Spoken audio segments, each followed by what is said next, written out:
Selamat pagi. Perkenalkan, nama saya Delon Alfred D. Jeffrey Gultom dari kelas L4 EA Binus University Online. Pada kesempatan ini, saya akan mempresentasikan proyek kami dalam mata kuliah Karakter Building Pancasila dengan judul Kontribusi Pancasila dalam Menanggulangi Tantangan Kesehatan dan Kesejahteraan menuju SDG 2030.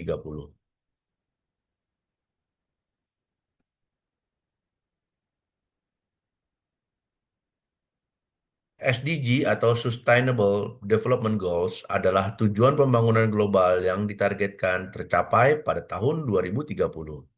Salah satu fokus penting adalah SDG nomor 3, yaitu kehidupan sehat dan sejahtera. Namun, di Indonesia masih banyak tantangan, misalnya angka stunting yang cukup tinggi, layanan kesehatan yang belum merata, serta masalah kemiskinan yang mempengaruhi akses masyarakat terhadap layanan kesehatan. Disinilah nilai-nilai Pancasila berperan penting karena memberi arah moral, etika, dan semangat gotong royong dalam menghadapi masalah-masalah tersebut.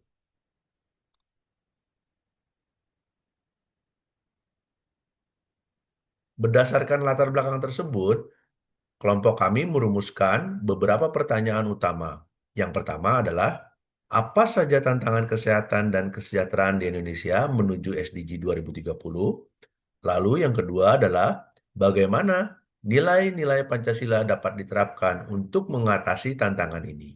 Dan yang ketiga, strategi apa yang bisa dilakukan agar tujuan SDG ini dapat tercapai dengan lebih efektif?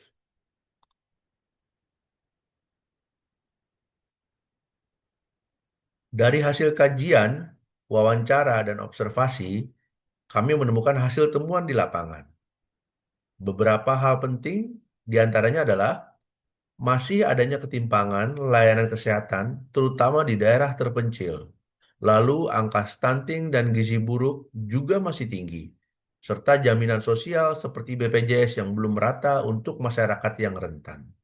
Namun, kami juga melihat nilai-nilai Pancasila sudah nyata diterapkan. Misalnya, semangat gotong royong terlihat jelas ketika masyarakat saling membantu saat pandemi. Lalu, keadilan sosial juga tercermin dalam program vaksinasi dan BPJS. Dan kepedulian sosial muncul lewat berbagai program komunitas untuk kesehatan dan edukasi gizi.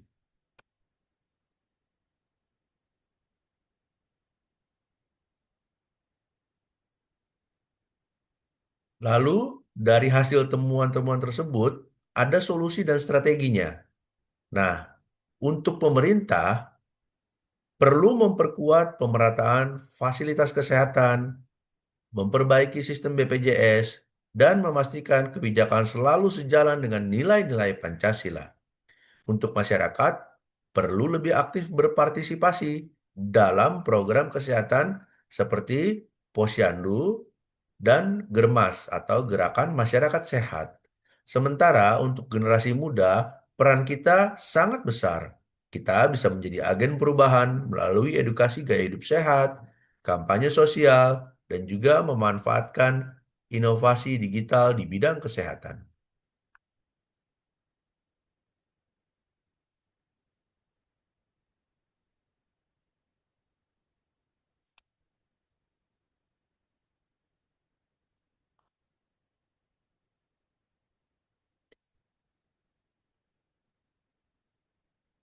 Lalu, secara refleksi pribadi, saya secara pribadi banyak mendapatkan pelajaran dari proyek ini.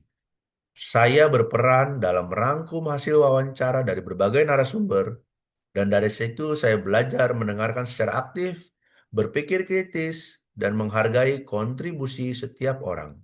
Saya juga semakin menyadari juga bahwa Pancasila bukan sekedar konsep, tetapi benar-benar pedoman nyata dalam menghadapi persoalan bangsa Indonesia. Ke depan, saya ingin terus mengasah keterampilan komunikasi dan kolaborasi lintas bidang agar bisa berkontribusi lebih dalam menciptakan masyarakat yang sehat dan sejahtera.